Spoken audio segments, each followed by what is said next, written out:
Buenas tardes. Elegí al autor Friedrich Nietzsche para realizar esta actividad porque en lo particular me llamó mucho la atención su filosofía y su pensamiento, en especial la idea en la que expone el concepto de superhombre. ¿Por qué elijo este tema para realizar esta presentación? Yo creo que la idea de superhombre expuesta por este autor refleja un mensaje sumamente contundente de su filosofía. También la elijo porque me llamó mucho la atención una frase en uno de sus libros más conocidos llamado Así habló Zaratustra, en la que hace referencia a que Dios ha muerto. En primera instancia, cuando leí esta parte de la obra, me quedé asombrada, solamente por la esencia en sí del mensaje que esa frase contiene, el cual es impactante para el lector e incluso agresivo para algunas personas. Continuando con la lectura del libro y desentrañando un poco más esa idea que Nietzsche ofrece en el mismo, me doy cuenta que el superhombre es un concepto sumamente objetivo, porque no se basa en que un hombre tenga alguna cualidad sobrenatural o sobrehumana, o que ésta lo pueda colocar por encima de los demás hombres, sino que el superhombre como tal es ese hombre que tiene un estado de conciencia tan elevado que se sacrifica a sí mismo. Es el hombre que no profetiza alguna enseñanza religiosa o un dogma de fe, y es por eso que el hombre algún día llega a colocarse en el peldaño donde actualmente se encuentra Dios. Es decir, si Dios se coloca ahora en un peldaño por encima de la humanidad, el hombre, que al evolucionar en su manera de pensar y actuar, y al encontrar la forma de trascenderse a sí mismo, va a colocar él mismo muy por encima su calidad de hombre, alcanzando así el estatus de superhombre, lo que le va a permitir desplazar a Dios en su cualidad divina. Esta idea ofrece esperanza para lo que es la raza humana, ya que en ella el autor no busca como tal ofrecer dentro de su filosofía algo que es irreal e inalcanzable, sino algo que es posible si la persona lo busca y lo establece como parámetro a seguir en su día a día. Ahora bien, una vez analizado el concepto de superhombre, procedo a enfocarme en la aplicación del pensamiento de Nietzsche al campo de la educación, y muy en particular al sistema educativo como un medio de control social. Esta idea la retomo del concepto de sistematización de la educación actual, es decir, la educación que atraviesa por un proceso sistemático para obtener los resultados que la sociedad reclama y que en la práctica social es llamada escuela. Si bien podemos decir en teoría que la escuela es vista como medio que permite la movilidad social, va a colocar a una o a más personas en algún puesto determinado. Y no solo eso, sino que el nivel de estudios se verá reflejado en el tipo de empleo que obtenga un individuo dentro de la sociedad.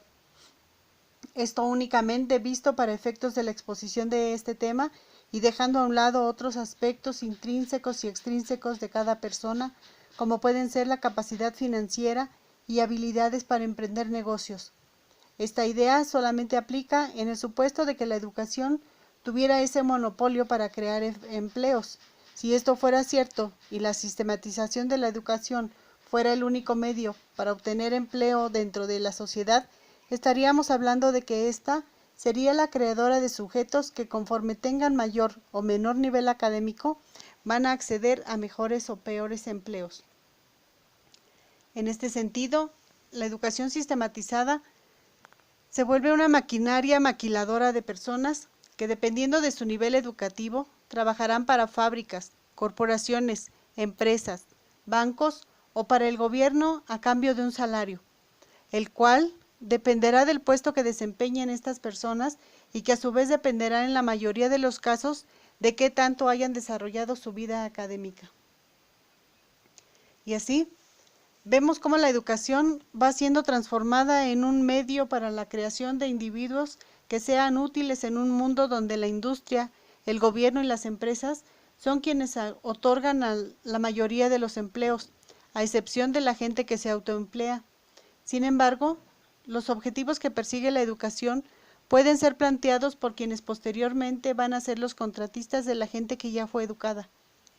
Si consideramos que el gobierno, la industria y las empresas son quienes van a contratar a la gente que recibió o no educación, entonces pudiera darse el supuesto de que sean estos quienes puedan exigirle al sistema educativo determinados objetivos meramente particulares. Es decir, al utilizar el sistema educativo como un medio de obtención de conocimientos necesarios para realizar una determinada actividad, pudiéramos verlo como el fabricante de un producto que en un futuro le va a servir al sector público o privado, dependiendo del tipo de formación o de características específicas que ese producto contenga.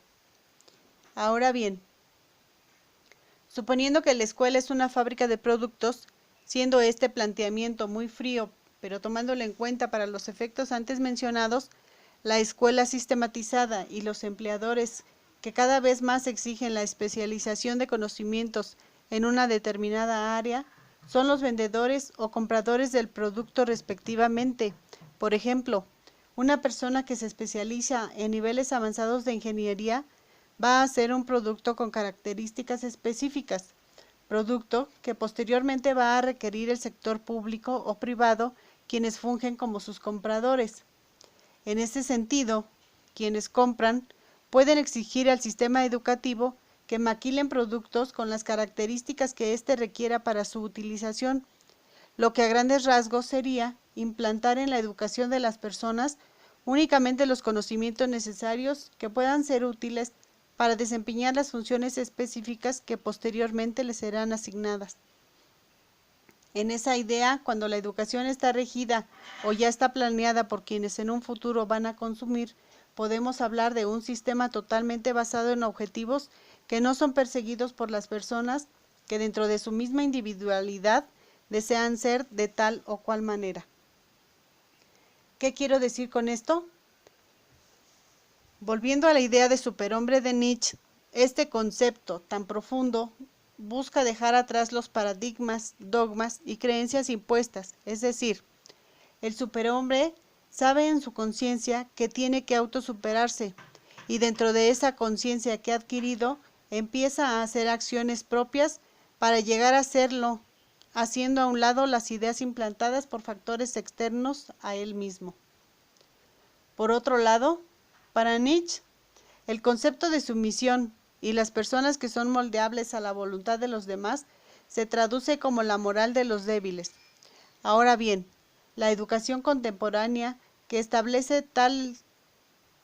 cuáles son los objetivos que se deben conseguir, los cuales han sido impuestos por un tercero, descartando la individualidad de la persona, transgreden totalmente la individualidad del hombre al imponer en él ideas y dogmas ajenos a su voluntad. En resumen, y exponiendo la tesis de su servidora, la educación que ha sido sistematizada le impide al hombre alcanzar la cualidad de superhombre.